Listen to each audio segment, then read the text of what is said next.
Let's take a moment. We're about to step into the quiet, timeless world of an 8th century Chinese poem. It's a short meditation on nature, on integrity, and on where our real value comes from. But before we unpack its meaning, let's just listen. Let's hear its music first. 兰叶春葳蕤，桂华秋皎洁。星星此生意，自her为佳节。谁知灵栖者，闻风作相悦。草木有本心，何求美人者？ All right, so let's start our journey through the poem line by line. It opens up by painting these two really distinct, vibrant scenes from nature. And these scenes are what set the stage for a much, much deeper message. 兰叶春葳蕤.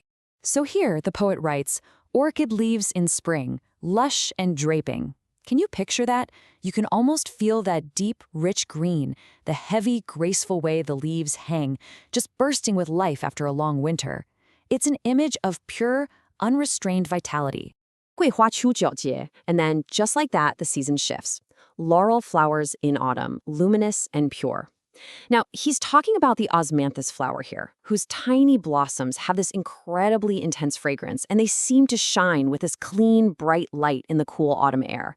It's just a perfect picture of refined, quiet beauty. 心心此生意. Now, in this line, the poet observes, joyfully this life force thrives. And I really want you to notice that word, joyfully.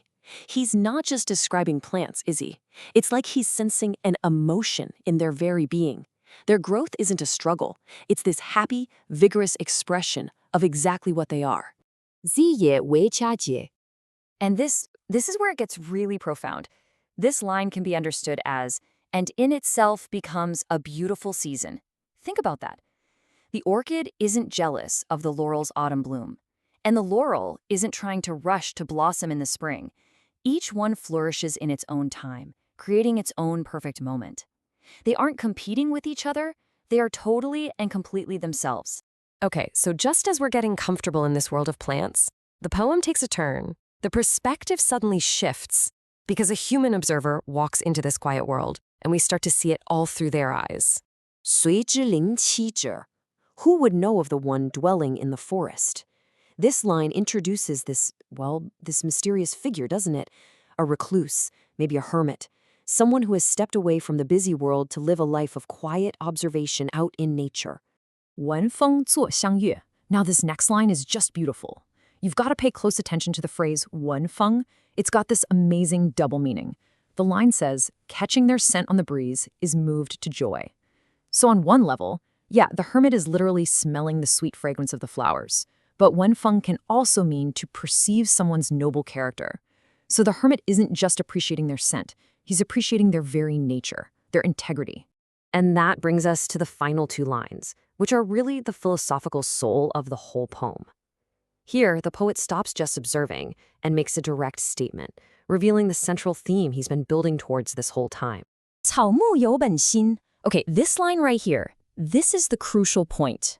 The grass and trees have their own original heart. This idea of the original heart, or 本心, well, it's everything. So what exactly is this original heart? Well, it's the innate nature of a thing. It's its core essence, its very reason for being. The orchids are lush and the laurels are bright simply because it is in their unchangeable nature to be that way. Their beauty isn't a performance for an audience, it's an expression of their own inner truth. 害求美人者. And if that's true, it leads us to the poem's powerful concluding question, why should they seek to be plucked by a beautiful hand? I mean, if their purpose is already fulfilled just by being themselves, why would they ever need external validation? To be noticed and picked and admired by someone else.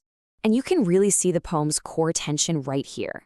On one side, you have the original heart, this idea of value that comes from within, flourishing just for its own sake.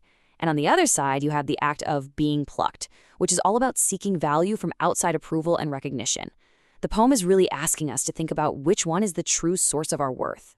So it's amazing, isn't it? This is a short poem from 1,200 years ago. Why does it still speak to us so deeply? Well, it's because it touches on this really fundamental human question about our own motivation and our own self-worth. And here's a little backstory that makes this even more powerful. The poet Zhang Jiuling apparently wrote this after he was unjustly demoted from a very high position in the imperial court. So you can almost see the poem as his own quiet reflection on how to maintain his integrity and self-worth when the world, it seemed, no longer valued him. He's cultivating his own character for its own sake. But, this isn't some simple command to just ignore what the world thinks. It's more of a comfort. It's fascinating because in another poem, Zhang Jiuling himself actually expresses the wish to be recognized and to serve his country. And this just highlights that universal human tension we all feel, right? That pull between knowing our own inner worth and that very natural desire to be seen and appreciated by others. And this idea, it's not just in this one poem. It's a deep current in Chinese philosophy. Centuries earlier, Confucius asked, "Ren bu ji er bu yun, bu yi jun si hu?" Which basically means, to remain untroubled when others do not know you. Is that not the mark of a true gentleman? It's the exact same wisdom. True character doesn't depend on applause. And so the poem leaves us with this question to carry into our own lives. When no one is watching, who are we blooming for?